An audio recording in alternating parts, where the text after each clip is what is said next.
Form 32ను నింపి ఆ బూత్లో ఎన్ని ఓట్లు వచ్చాయి అన్నదాన్ని రికార్డు చేస్తారు.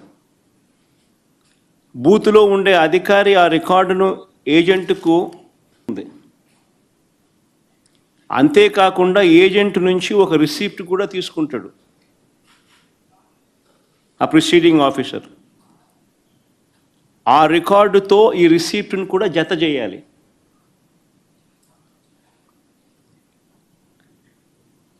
ఆ రికార్డును కూడా ధృవీకరించాల్సి ఉంటుంది. ఇది ప్రొసీజర్. బ్యాలెట్ బాక్స్కు సీల్ వేసేటప్పుడు, బ్యాలెట్ బాక్స్కు సీల్ వేసే ప్రక్రియ పూర్తయ్యే వరకు ఏజెంట్ అక్కడే ఉంటాడు. బ్యాలెట్ బాక్స్ సీల్పై కూడా ఏజెంట్ సంతకం చేస్తాడు.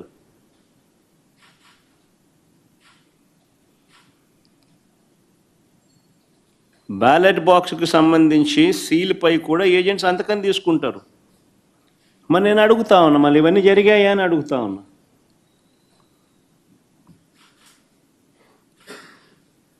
ఇవన్నీ జరిగాయా అని అడుగుతా ఉన్నా. అసలు ఏజెంట్లే లేకుండా చేసి ఎన్నికలు జరిపినప్పుడు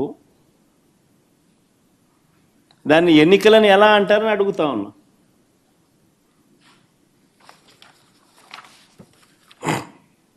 నిజంగా డెమోక్రసీలో ఉన్న ప్రతి ఒక్కరూ కూడా దీని గురించి ప్రశ్నించకపోతే, దీని గన ప్రజాస్వామ్యాన్ని కాపాడుకోలేకపోతే, గొంతు విప్పకపోతే ప్రజాస్వామ్యం ఇంకా బతకదు. అధికారంలో ఉన్న పార్టీ ఈ మాదిరిగా ఎన్నికలు నిర్వహిస్తే ఎన్నికలు అన్నది ఇంకా హాస్యాస్పదమే అవుతాయి. ఎన్నికలు పెట్టాల్సిన ఎన్నికలు ఇంకా ఏం జరపాల్సిన పనులా, ఇంకా మన ఇష్టం గుద్దుకోవడమే. కానీ ఎన్నిక అని చెప్పి చెప్పాల్సిన పని కూడా. రాష్ట్రంలో ముఖ్యమంత్రి స్థానంలో ఉన్న చంద్రబాబు నాయుడు గారు నిజంగా అందరికన్నా బాధ, అన్నిటికన్నా బాధ ఆయనతో చేతులు కలిపి అంటగాగుతా ఉన్న తన ఎల్లో మీడియా.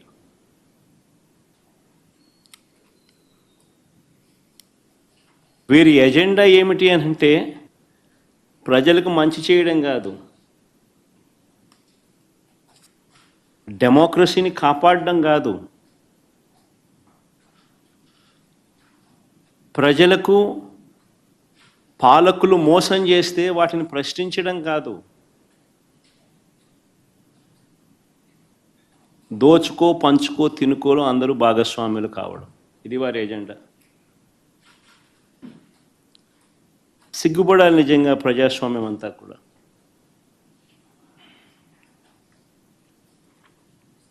ఈరోజు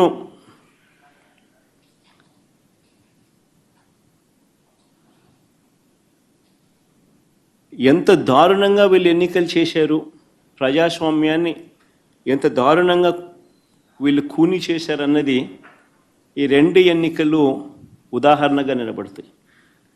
నేను కొన్ని సన్నివేశాలు చెప్పుకుంటూ పోతాను, సో దట్ అసలు ఎన్నిక అనేది ఎలా జరిగింది అన్నది కూడా రాష్ట్ర ప్రజలందరికీ కూడా అవగాహన అన్నది వస్తుంది. బందిపోటు దొంగలు ఉంటారు చూసినారా, డెకాయిట్స్.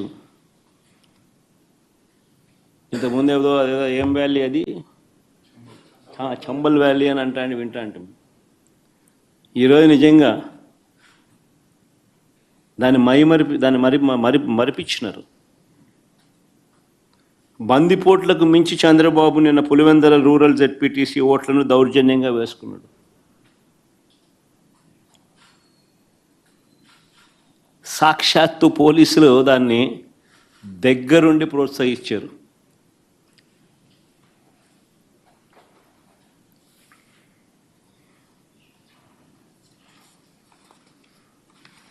నేను చంద్రబాబు గారిని ఛాలెంజ్ చేస్తా ఉన్నా, అయ్యా చంద్రబాబు గారు, మీ పరిపాలన మీద నీకు నమ్మకం ఉంటే, మీరు మంచి చేశారు ప్రజలకు అన్న విశ్వాసం మీలో ఉంటే, ప్రజలు మీకు ఓటు వేస్తారు అన్న నమ్మకం మీకుంటే,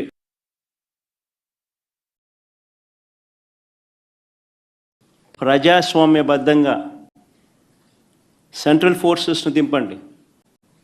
సెంట్రల్ ఫోర్సెస్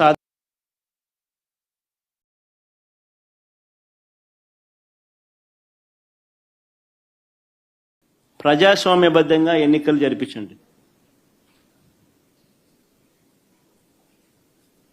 నీకు ఆ నమ్మకం లేదు కాబట్టి, మీరు ప్రజలకు చేసిన మంచి ఏది లేదు కాబట్టి, సూపర్ 6, సూపర్ 7 అన్నింటా మీరు మోసమే చేశారు కాబట్టి, మీ పాలన అంతా కూడా రాక్షస పాలన కాబట్టి, ప్రజలు మీకు ఓట్లేసే పరిస్థితి లేదు కాబట్టి, ఇంత విచ్చలవిడిగా ప్రజాస్వామ్యాన్ని కూని చేస్తూ ఉన్నారు.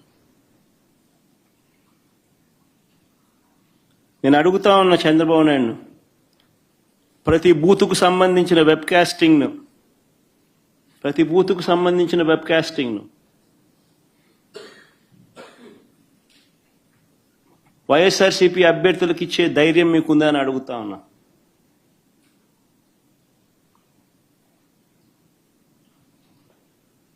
పోలింగ్ బూత్ ఆవరణల్లో సీసీ ఫుటేజ్ను ఇచ్చే ధైర్యం మీకుందా అని అడుగుతా ఉన్నా.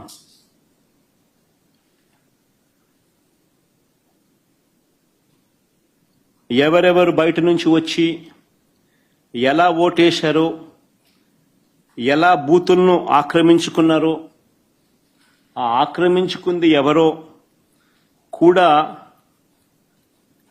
గుర్తించి కొన్ని ఉదాహరణలు కూడా